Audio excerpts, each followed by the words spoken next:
থিয় নামেৰে বিশ্ব অভিলেখ গঢ়াৰ আয়োজক সমিতিৰ ওচৰলৈ আহিছে। খুব সুন্দৰ আয়োজন, ইমান সমূহ মহিলা একগোট কৰিছে, সঁচাই আন্তৰিকতাৰে শলাগ লৈছোঁ। অকণমান আপোনালোকৰ উদ্দেশ্যৰ বিষয়ে ধন্যবাদ। মই DI 65ৰ সমূহ বাইদেউ আৰু দাদাসকলক ধন্যবাদ জনাওঁ।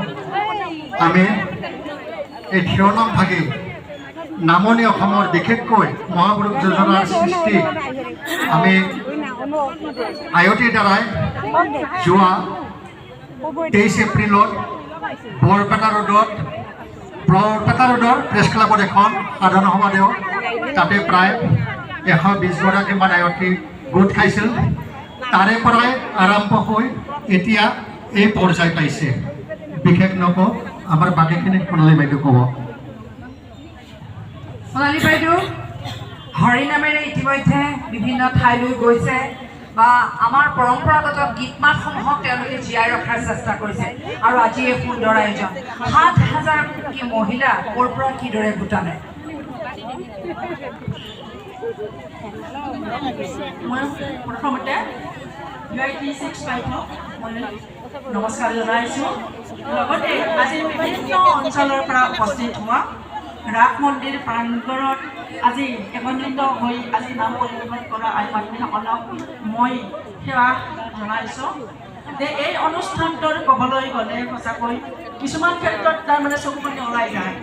যি সময়ত এই আমি ৰাস মহোৎসৱ সমিতিৰ উদ্যোগত কৰাৰ প্ৰথম অৱস্থাত আমি প্ৰয়াসিত কৰা নাছিলোঁ, কিন্তু যেতিয়া আমি এই অনুষ্ঠানটো হয়তো অনুষ্ঠিত কৰাৰ কাৰণে ঠাই ঠাই আমি গৈছিলোঁ, তেতিয়া হয়তো আমি বহুত সভা পাতিছিলোঁ তেখেতসকলৰ পাঠকসকলৰ লগত, কিন্তু আমি হয়তো বহুতৰ পৰা সঁহাৰি পাইছোঁ, বহুতৰ পৰা সঁহাৰি পোৱা নাছিলোঁ। তেখেতসকলে কৈছে যে আমি নোৱাৰোঁ এনেকুৱা অৱস্থা।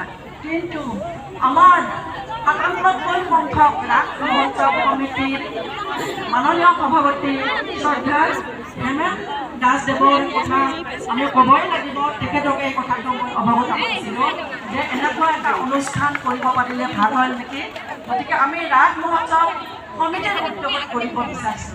তেতিয়া মোক হেমেন দাসদেৱে কৈছিলে, ঠিক আছে বৌ, এখন যেতিয়া তাৰমানে এখন এপ্লিকেশ্যন আমি দিলোঁ, তেতিয়া আমাৰ সভাৰ গোটেই ৰাস মহোৎসৱ সমিতিৰ আমাৰ বিষয়ববীয়াসকলক আমি আন্তৰিক অভিনন্দন জনাইছোঁ। তেখেতসকলে যেতিয়া এই অনুষ্ঠানটো পতাৰ কাৰণে আমাক মানে সাহস দিলে বা মানে প্ৰস্তাৱ দিলে, তেতিয়া আমি মানে বহুত সাহসেৰে আমি এই অনুষ্ঠানটো আমি পতাৰ কাৰণে যোজা কৰিলোঁ। আৰু ভগৱান শ্ৰীকৃষ্ণৰে মানে আমি দয়া বুলি ক'ব লাগিব। যি সময়ত আমি মাণিকপুৰত প্ৰথম আমাৰ আখৰা আৰম্ভ হৈছিল, মাণিকপুৰত যেতিয়া আখৰা হৈছিল, তেতিয়া মিডিয়াৰ ফালৰ পৰা এটা মোৰ বাইক লৈছিলে আৰু বাইকটোত মই কৈছিলোঁ যে ৰাস মহোৎসৱ সমিতিৰ উদ্যোগত আমাৰ এই থিয়নাম ভাগে আমাৰ গুৰুসকলে বহুখিনি সৃষ্টি কৰি থৈ গৈছে আৰু এই সৃষ্টি এনেকুৱা অনুষ্ঠানৰ জৰিয়তে আমি বিশ্বৰ প্ৰেক্ষাপটত উজলিব পাৰোঁ। আৰু এই কথাকেইটা যেতিয়া মই ৰাস মহোৎসৱ সমিতিৰ উদ্যোগৰ কথা কৈছিলোঁ, তেতিয়াৰ পৰাই মানে মহিলা আহি আজি 7,000 মহিলা এই অনুষ্ঠানটোত মানে সমবেত হ'ল। সেই আখৰা আমি দেখুৱাইছোঁ।